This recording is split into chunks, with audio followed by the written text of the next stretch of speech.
Ayan, hello po, shoutout po sa ating lahat. Nagbabalik ang inyong lingkod sa 26 TV. Ayan, may reaction video po tayo, no? Ayan, napakadami pong buzzer ni Nanay Cynthia. Patungkol nga po dito sa kanyang anak, okay? Bago tayo magsimula, sa mapagpalang araw po muna sa ating ama ng Kalingap. Ayan po, Kuya Bal Santos Matubang, Ate Edna, Kalingap Promise Jack Matubang. At syempre po, pakidalaw po natin ang kanilang mga YouTube channel. Shoutout po sa mga sponsor pa rin na nanatili pa rin sa Kalingap. At syempre po sa kasama natin sa Strikers, Kalingap Strikers, shout out po sa inyong lahat isa sa aking mga kasamahan. Ayan, at hindi ko na rin po kayo maisa-isa at alam po ninyo kung sino po kayo sa sa Kalingap Strikers ngayon. At ano po ba ito? Akala ko po ba ay mahal natin ang Jungkar, mahal natin si Carla. Pero bakit sa lahat po ng nakikita ko po ngayon sa mga nagre-reaction ay napakadami po. Sa isang kasamahan kong reaktor, napakadami pong buzzer ni Nanay Cynthia. Bakit po ay pinoprotektahan lang po niya ang kanyang anak? Nanay po yan. Kayo, alam ninyo, makipagpatayan po tayo pagdating sa anak. Diba? May masama po bang sinasabi si nanay? Hindi ba? Kung mayroon man po sigurong nasabi si nanay, yan po ay parang sobra na po niya pinoprotektahan yung kanyang anak. Sa sobra pa naman pangbabas, hindi ba? Ito ipaparinig ko sa inyo. Dito po na ba si nanay Dito na ba si nanay Cynthia? Ito. Kasi para sa akin po, gusto ko kung halimbawa kung iba-vlog yung anak ko, Kalingap na lang, ayaw ko na po sa ibang, ayaw ko na po sa ibang reaktor, ayaw ko na po sa sinong mga K-boys, ayaw ko na po. Talagang si Kalingap na lang. Bakit naman yung anak mo ay nagpag sa iba tapos niya? Gusto ko din po makaot. Ayan. Tama naman Di ba? Tama naman po si Nanay Cynthia kasi alam nyo po sa K-boys po na nabibitbit. 'Di ba? Nabibitbit yung nabibitbit si Carla kung saan-saan. Minsan nga hating gabi na nandyan pa rin po. Nagsinali pa rin po, sinasama pa rin po, kahit saan-saan po, pa rin po. Pero para sa akin, pinoprotektahan lang po nila mga kalingap. Pinoprotektahan lang po ni Nanay Cynthia yung kanyang anak lalo na ngayon. Grabe ang paninira kay Carla na hindi naman totoo. Lalo na ngayon, hindi niyo po ba alam, mga kalingap, na yung dalawa po ay lumalabas din naman po paminsan-minsan. Nagdidate po sila paminsan-minsan. Tapos ngayon, sasabihin ninyo, siyempre napupuno din po yan, nanay yan Mahal na mahal niya yung kanyang anak. Ikaw pa naman, bago pa nasundan, grabe. Alam niyo po ba yung parang bunso, panganay, si Carla, how many years bago nasundan? Tingnan nyo naman po si Amber. Napakabata pa kaysa kay Carla. Nagets nyo po ba? Sobrang mahal at pinoprotektahan niya bilang ina. Ako nga, kahit ako man lang. Hindi nyo naiintindihan yung damdamin ng ina. Diba? Bakit hindi na lang po ninyo isipin na mabuti yung sinasabi ni Nanay Cynthia na mas iniisip pa ba ninyo yung K-boys? Mas iniisip pa ba ninyo? Alam ninyo yung K-boys, lalaki naman po sila kahit ano pa po mangyayari dyan, mababas man po sila. At hindi naman po nag-aaral yan. Mas inaanuhan nyo pa. Diba?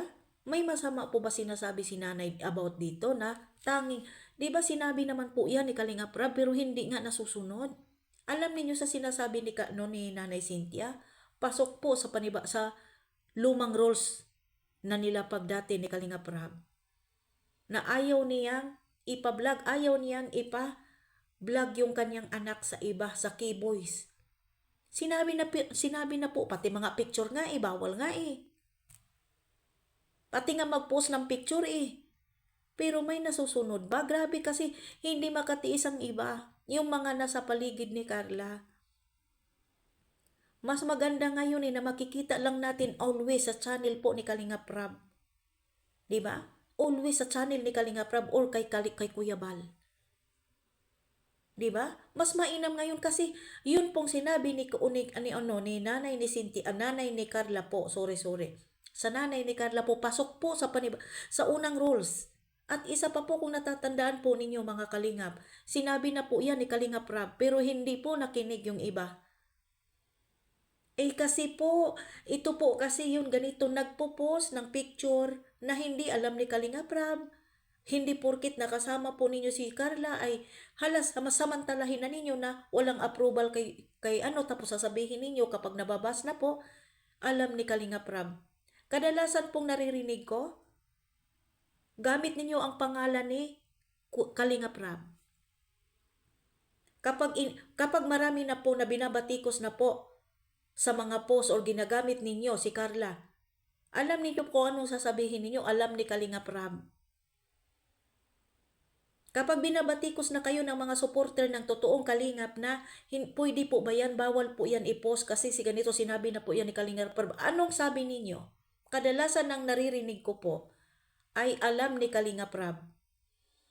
Kapag binabatikos kayo at nababas at sobra-sobra na po na parang pinoprotektahan nila yung mga beneficiary ng Kalingap, anong sasabihin ng iba dito kadalasan? Gamit si Kalingap Rab, alam ni Kalingap Rab. Kung kasakali mang alam ni Kalingap Rab, respeto. Huwag natin alisin yan bilang nakikigamit lang din tayo. Kung naalala po ninyo yung sinabi po sa mama ni Carla na ayaw niyang ipa-vlog sa iba, ayaw niyang ipa-vlog sa Keyboys. Sinabi rin po yan sinabi yan ni Kalingap Rab. Pero talagang sadyang matitigas lang po talaga yung ulo ng iba. Dahil sa abuse. Kasi kapag ginamit pa naman si Carla or si Jumar po, talaga grabe po, talagang pupuntahan at susundan ng mga supporters. Kaya ngayong iba ay sinasamantalan niya kahit pagod na si Carla, kahit parang yung privacy ng Jumcar nasasali na, pati pagsubo, pagkain, pati nga papunta yata ng CR, pati doon sa pinapakita pa rin sa pagbablog. Di ba? O bakit ninyo ibaba si Nanay Cynthia? Si Nanay Cynthia nga ay napapansin nga. Mabuti pa nga si Nanay Cynthia na hindi vlogger, hindi reactor. Alam niya ang panibagong rules. Matagal na yung sinasabing rules ni Nanay Cynthia. Naalala ninyo? Na bawal isama si Carla sa mga picture, bawal isama si Carla sa mga vlogging, bawal si Carla isama sa mga kung ano-ano po ang mga ginagawa. Only one Kalingap Rab lang. Pero nasusunod ba yan? Hindi po. Kaya wag ninyong pagsasalitaan at wag ninyong iba si Nanay Cynthia dahil alam niya, anak niya, naiintindihan niya yung damdamin. Hindi man nakapagsalita si Carla ng nasasaktan siya pero nararamdaman ng ina. Ina din kayo, ina din tayong lahat. Kaya sana po, huwag ninyong sabihin na si Nanay Cynthia baka si ganito, puro negative yung sinasabi ninyo about kay Nanay Cynthia. Sa tingin niyo po ba, hahayaan ninyo yung anak ninyo babatikusin sa social media na mababastos yung anak ninyo? Kaya kung sa akin mangyari yan, magipagpatayan na talaga ako. Pero napakaswerte po, napakabait po ni Nanay Cynthia dahil may respeto pa rin po siya kay Kalingap Rab. Tanging kay Kalingap Rab lang po talaga. May kailangan kay Kalingap Rab. May itatanong Kalingap Rab. Hindi nawawala yung respeto niya kay Kalingap Rab. No? Ayan. Nandito na lang po mga Kalingap. Maraming salamat po sa ating lahat. Please po, bago tayo magsimula, please like, share, subscribe sa aking YouTube channel, Hasa26 TV. God bless po, mamaya may live po tayo mga Kalingap.